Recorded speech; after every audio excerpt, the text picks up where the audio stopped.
नमस्कार दोस्तों, आपका स्वागत है आपके अपने चैनल पर। चैप्टर 1 पैसे की समझ, अंडरस्टैंडिंग मनी। सारांश। इस अध्याय में बताया गया है कि पैसा सिर्फ एक माध्यम है जिससे हम चीजें खरीदते हैं, लेकिन असली ताकत पैसे की समझ में है। आप जितना समझेंगे उतना बेहतर निर्णय लेंगे। उदाहरण, राहुल को हर महीने सैलरी मिलती है, लेकिन वो कभी यह नहीं सोचता कि कितना बचा रहा है। जैसे ही समझ आया कि पैसा खर्च करने से पहले बचाना जरूरी है, उसने बजट बनाना शुरू किया और सेविंग्स बढ़ गई। चैप्टर 2 बचत की ताकत, द पावर ऑफ सेविंग। सारांश।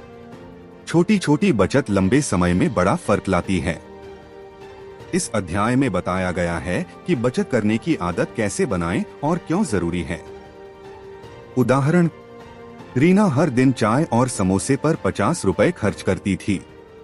जब उसने एक महीने में 1500 रुपए की बचत देखी तो उसे एहसास हुआ कि छोटी बचत भी बड़ी बन सकती है।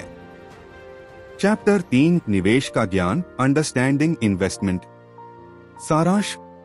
सिर्फ पैसे बचाना काफी नहीं है, उसे सही जगह निवेश करना जरूरी है।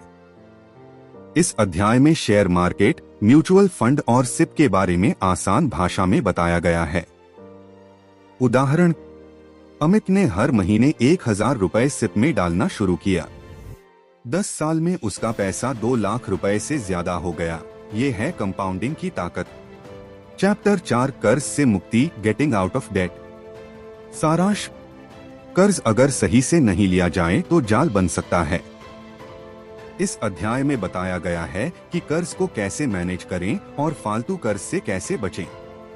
उदाहरण, सोनू के पास क्रेडिट कार्ड था, वह हर महीने केवल मिनिमम पेमेंट करता था। बाद में जब इंटरेस्ट बढ़ा तो उसे समझ आया कि समय पर पूरा भुगतान जरूरी है। चैप्टर 5 आपातकालीन फंड, इमरजेंसी फंड। सारांश।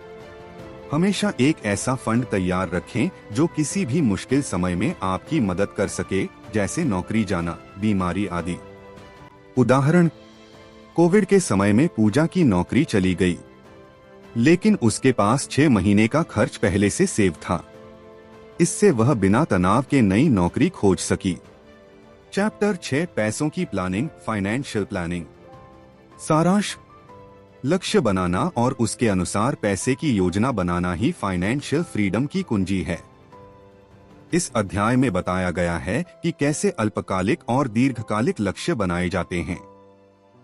उदाहरण, विकास ने 3 गोल बनाए, 1 साल में बाइक लेना, 5 साल में घर खरीदना और 20 साल में रिटायरमेंट प्लान। इसके अनुसार उसने निवेश शुरू किया। चैप्टर 7 स्मार्ट खर्च, स्मार्ट स्पेंडिंग। सारांश। हर खर्च जरूरी नहीं होता। स्मार्ट खर्च का मतलब है कि आप जरूरत और लालच में फर्क समझें।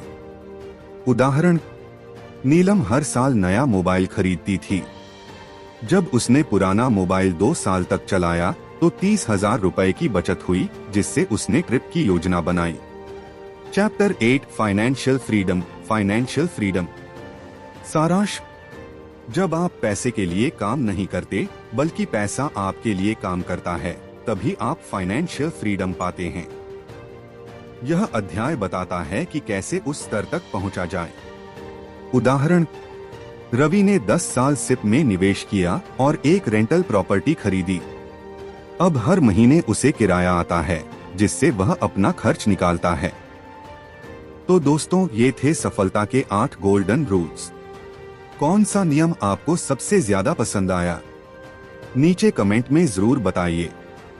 वीडियो अच्छा लगे तो लाइक करें, शेयर करें और सब्सक्राइब करें हमारे चैनल को। मिलते हैं अगले वीडियो में, तब तक के लिए जय हिंद, धन्यवाद।